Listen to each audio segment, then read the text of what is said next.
Hello students, how are you all?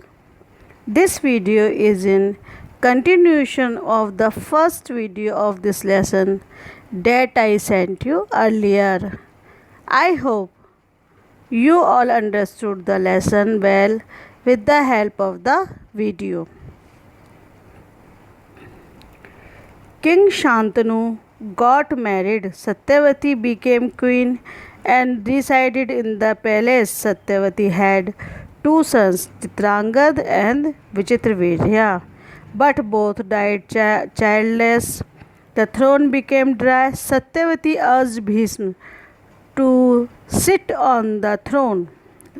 राजा शांतनु ने सत्यवती से शादी कर ली और सत्यवती रानी बनकर महल में रहने लगी।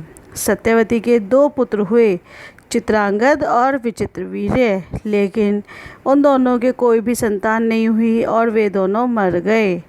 तो राज सिंहासन फिर से सूना हो गया।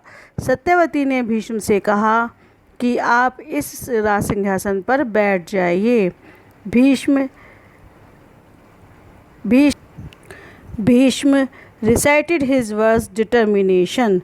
Let the sun and the moon leave their place, but I will not avoid my words. Bhishma ने अपने निश्चय को दोहराया कि चाहे सूरज और चंद्रमा अपना स्थान बदल दें, परंतु मैं अपने वचन से नहीं घूमूंगा। Frustrated Satyavati remembered her first son Vyas. He arrived. Satyavati also asked him to take over the throne. आखिरकार दुखी होकर सत्यवती ने अंत में अपने पहले पुत्र व्यास जी को याद किया।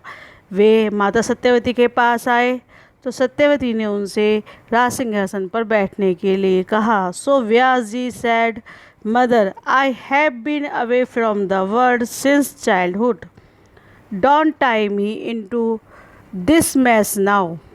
But yes, I do. I will definitely take care of you.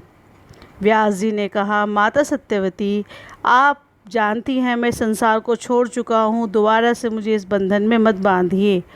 But मैं निश्चय ही आपके लिए कुछ कर सकता हूँ। By the grace of Vyas ji, the queens of Vichitravirya had two sons, Dhritarashtra and Pandu. व्यास जी के वरदान से विचित्रवीर्य की रानियों के दो पुत्र हुए, धृतराष्ट्र और Pandu. Dhritarashtra was blind since birth, so Pandu ascended the throne. Dhritarashtra जन्म से ही अंधे थे, इसलिए पांडु को सिंहासन पर बिठाया गया। Pandu had two queens, Kunti and Madri.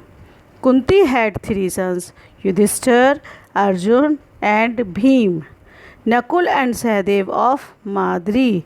These five were called Pandavas. Pandu की दो रानियां थीं, कुंती और माद्री। कुंती के तीन पुत्र थे, युधिष्ठिर, अर्जुन और भीम। नकुल और सहदेव माद्री के पुत्र थे। ये पांचों भाई ही पांडव कहलाए। Dhritarashtra had 100 sons. They were called Kauravas. Dhritarashtra के 100 पुत्र थे, वे सभी कौरव कहलाए। The Pandavas were heroic and elegant. The Kauravas were wicked, arrogant and jealous.